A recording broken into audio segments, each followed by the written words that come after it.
This review take a look at the case of the UFO photographer Billy Meyer, who takes pictures of UFOs in the Swiss countryside.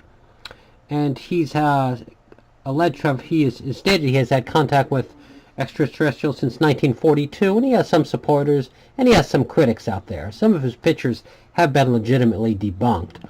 But anyhow, here's some information about him and his pictures. One moment, please. About the property.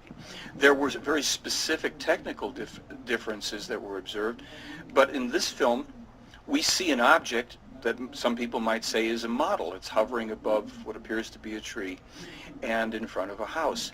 Is this one of his films? This is one of Billy Meyer's films, his earliest film from 1975. Some people would think by a string, but as you see this move off to the side, you notice the UFO hung for a moment at an angle, which is something that's impossible to effect with an object on a string. But it looks like so shaky and like being pulled up and down. Yes. And is this the usual way they fly? No, this was a demonstration flight, and some of what was accomplished here was the characteristic to be expected movements would come from an object, a pendulum-like object, an object on a string. And then we see these other smooth and flowing movements as the UFO is moving about the tree. We're told that this was done for a couple of reasons. One, to actually demonstrate flight in a terrestrial environment, and two, to also give an out to skeptics who would have to say this cannot be an object from outer space. It would be too threatening to their belief systems. However, at a certain point, we can actually see the top of this tree swaying under the backwash of the UFO. And if we look back at the very opening of this film, we will notice that there's a great deal of space between the UFO and the sky, making it very, very unlikely that it could be an object suspended on a string. And why is this film so like blurry and like looks like an old film? I mean, well, it is an old film, shot in 1975 on a snowy and rainy day, according to Meyer, and shot from a distance. So what we're seeing here is a rather poor quality film, to be sure, and we're just having to make the best of it ourselves in our understanding. Is this tree still there today? The tree is no longer there, as is the case in a couple of the other films and photographs that Meyer took. And what do we see here?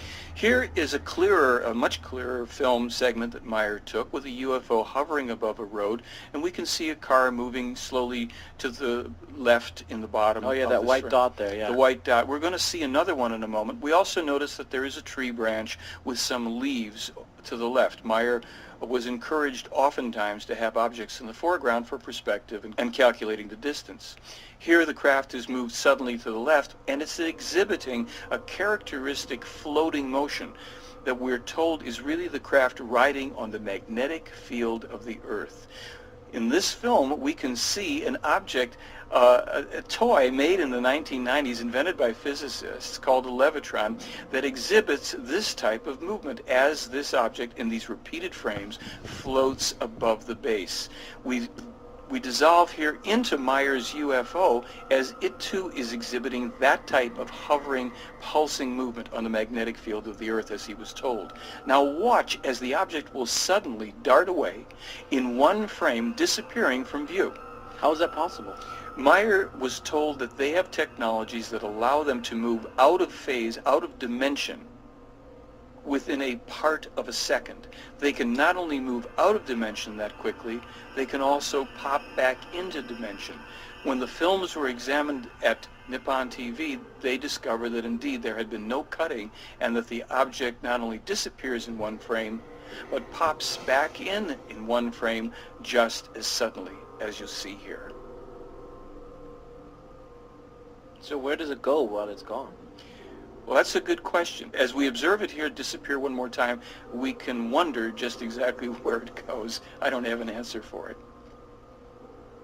That's Billy Meyer in the lower middle of the film. He's walked into the film. He'd set up his camera on a tripod as we again see one of the UFOs hovering in the distance. And again, notice that it has this movement, this slight pulsing up and down movement as it rides on the magnetic field of the Earth. And this film? This film, Meyer has the UFO as it comes in closer. He also zooms in on it a bit, and we will see two very dramatic effects of a light flashing there from the top. There, yeah. You see it? And then from the rim of the ship. Why is it flashing like that? That was not explained. As a matter of fact, when Meyer mentioned it to them, to the extraterrestrials, they were surprised at that effect, and they wanted to see the film too. We see it again go on there. Now, as you watch this film, in a moment you're going to be able to observe more clearly that the craft is actually above the Earth. There's a bit of a hill or mountain just below the time codes there. So clearly this was photographed outside. This was filmed outside. And this is one of the films that the owners of Uncharted Territory, the Academy Award-winning special effects house, they viewed this film and determined that it was not a hoax.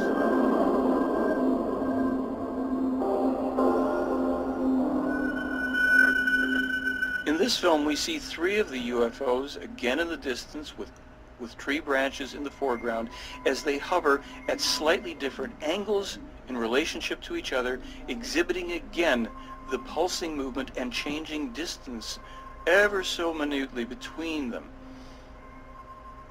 Uncharted Territory said that if they could duplicate actually a different configuration. When was this video taken? This was taken in 1981, outside. Meyer has the camera set up. This is his first video camera, and the UFO here is about 200 to 300 feet in the distance as best we can calculate. Meyer snaps some of the photographs here. He'll then leave the frame. He'll go out of frame again for a while before coming back in. Some skeptics had claimed that this was really false perspective, that it was small model trees set up close to the camera.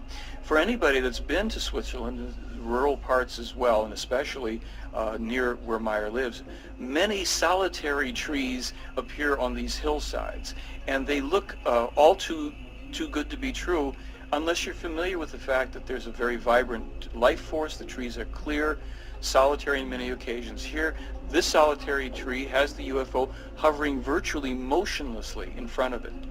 How is that possible? In the other films, it was moving. Here, it's like standing still. Well, it seems that the UFOs can be controlled consciously by the Pateeon. People have to think that through for themselves and see if they accept.